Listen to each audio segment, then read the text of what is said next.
Hello and thanks so much for having an interest in NeoWeather. Whether you're a current client or you signed up for this exclusive winter forecast presentation and are interested in learning more about our services, we're glad you're here. Thank you for joining us. Our goal is to help you get a good idea of what type of weather we can expect this winter. We're going to dive behind the scenes a little and give you some insider information on what went into creating our forecast for this year. The last couple years have not been kind at all the snow contractors with the well above average temperatures and the lack of snow. Now it's pretty rare to see 3 winters in a row like this with the warm temperatures. So are we going to flip back to cold? Well, that's looking likely, Brian, in parts of the Midwest and Great Lakes. Now, when we're researching for a seasonal forecast, we look at large-scale atmospheric and ocean currents, plus the amount of solar activity, and we also monitor long-range computer model forecasts. There's a lot that goes into it, so let's dive into some of the big weather players for this year. We use several tools here at NeoWeather to put together our winter forecast each year. And one of the first things we look at are the sea surface temperature anomalies in the Pacific Ocean, or SST for short. And what we're looking at here are temperatures compared to average. Are they above average? Are they below average? If they're orange or red, they're generally above the average. If they're blue or purple, they're below the average. And we look at these temperatures right along the equator right here, which is across the center of the map. And we can find here that temperatures are generally below average for this time of year. And that means we have a La Nina pattern setting up. If they were above average, that would be an El Nino pattern setting up. For this winter, we're expecting a weak to almost moderate La Nina to set up here. And that's actually depicted very well on the latest ENSO forecast from NOAA. This extends about 18 months from late last winter, and it goes as a projection into summer of 2018. And last winter we had a very weak La Nina. As we entered the spring and early summer months, we were in a very weak El Nino, and now here in the fall we're actually back into a very weak La Nina pattern. And the latest projections have this going a weak to almost moderate La Nina by about January of 2018, and then gradually becoming more of a neutral pattern by spring and early summer of 2018. Some of the model projections here have us getting out of a La Nina pattern and more towards neutral a lot quicker during the second half of the winter. If that were to happen, we'll see more of a quieter end to winter for some in terms of not as much snow and not as much cold air across parts of the country. So since we are going to a La Nina pattern, here's our typical La Nina setup, and it starts with high pressure out here off the Aleutian Islands of Alaska. That forces the polar jet stream up across the Arctic Circle, where it picks up a bunch of cold air and then dumps it into Canada and the northern half of the United States.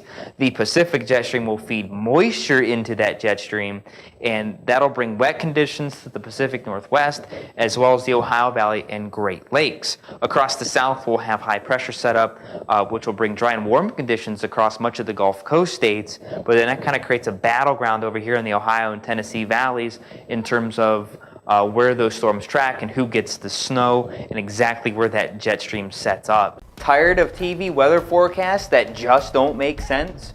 Frustrated with smartphone weather apps always changing how much snow is on the way? Weather apps show data from one computer model and not an actual meteorologist.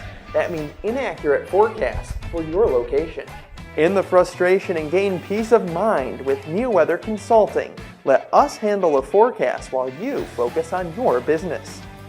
You will save time and money by getting accurate weather forecasts from NeoWeather.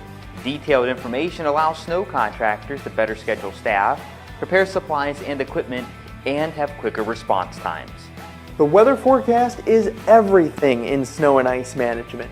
NeoWeather uses advanced technology and strong knowledge of local weather patterns, so you get the best possible forecast. From our weather analysis to an hourly forecast breakdown for each storm, you'll be prepared for whatever Mother Nature decides to throw at you. Plus, we offer full 24/7 support. Just give us a call or send us an email. You can't get that with Siri. Contact NeoWeather Consulting today for a free quote and 10% off your first month of service. Call or visit our website for a free quote. NeoWeather Consulting. Customized weather solutions that bring you peace of mind. One of the tricks of the trade when creating our winter forecast is actually looking back in the past. and seeing different kind of years that have kind of matched the different oceanic and atmospheric circulations that we've had so far this year and that we're expecting to happen over the next few months as we go throughout the winter season. Now, these are known as analog years. You can see some in the 50s, some in the 60s, some in the 70s, 80s, and even very currently over the last few years or so. So we're just looking for close matches in the overall weather pattern that we can try to trace to the past and see if there's some advice that we can kind of learn, maybe how we're going to develop as we go throughout the next couple months. One of those is the negative QBO influence, or the quasi-biennial oscillation. Now, this is a wind pattern over the tropics, and it can have a very large-scale effect across the whole globe, and especially right here in America. The last 2 years we had a positive QBO, and that meant a lot of that warm air across America. Probably this year we're going to see more of that negative QBO influence. So when we looked at our analogs, we were looking for more of a negative QBO type setup. That's also the case with a La Nina. We're looking for a La Nina setup with all of these different analogs. Specifically, some of these analogs are weighted more than others because we're expecting a second year La Nina. So some of these different years probably have a little bit more precise advice to give us when we're forecasting into the future. We're also coming off of a warm year. We were, of course, very warm last year, so La Nina years off of a warm year. And then the battle between the big southeast ridge of high pressure and colder air coming down with that strong jet stream into the northern plains and the Midwest as well. So when we factor in all of these years, we get this plotted map right here. Warm air, very warm air, dry air across much of California into portions of the Four Corners area, and then also that very present southeast ridge. But notice the northern portion of the country is going to be pretty cool. Even some really cold air being shown here if you combine all these analog years together across the Midwest, Great Lakes, and even into the portions of the Northeast.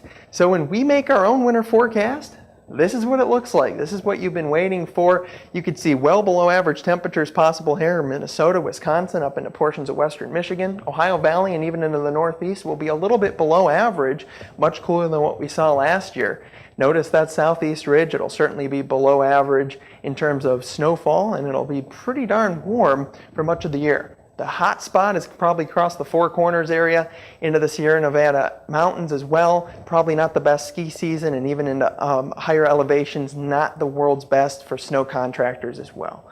But if you're up into the Cascades, what about portions of Seattle and even Portland? Even in the lower elevations, you should see more snow than average due to some of those cold temperatures and a decent amount of moisture around as well. So that's going to be pretty good news as we go in towards the winter, because we're going to see more snowfall than normal, and especially across the Great Lakes, I think. We're going to have an active lake effect season. Those lake temperatures are pretty darn warm due to the warm fall. So when we have these early season cold snaps, you can bet on a decent amount of lake effect snow. But not that you get tons of snow across the south anyway, but it'll definitely be below average in this pattern. So if you average 4, 5, 6 inches of snow, maybe you're only going to see about 1 or 2.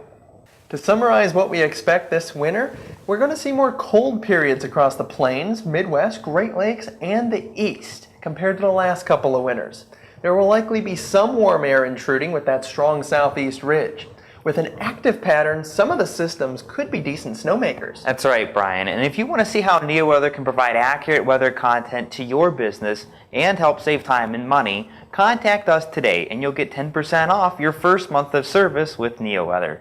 You'll have peace of mind getting accurate forecasts all winter long for your location. Thanks for watching, and don't forget to follow us on social media. Have a great day.